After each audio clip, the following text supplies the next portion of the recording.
much bacon on it. Gotta get all the fat off that shit. You gotta cut up fresh onions and peppers to put in there. I usually use jalapenos just to give it some extra, whatever, but with the socceroni, shit adds like that. Alright, that's perfect. Then you put it, you gotta wipe the excess grease off so you don't get no fucking fire. Alright, then after you do that, you cut the heat back on. You wanna get a nice little jump on right there. Boom. You wanna put it on halfway. And get your sauce, turn the socceroni, turn the gel and finagle and do what it do. And it's extra chunky. And you want to get just a little bit of water inside the hole. You know what I mean?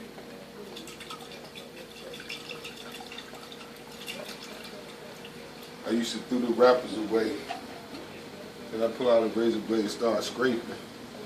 4 grams of residue. Allegedly. So that's how you do. Cut it down, let your shit simmer. You give it a nice stir. Yeah. And that's how you do.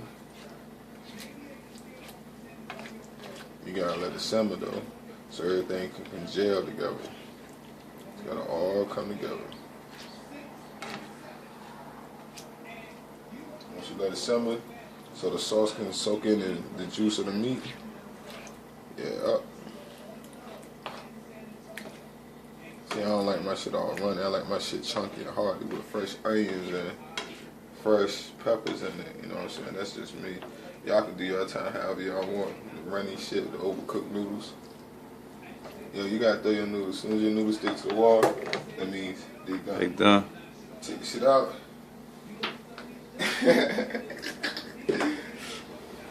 Booyah.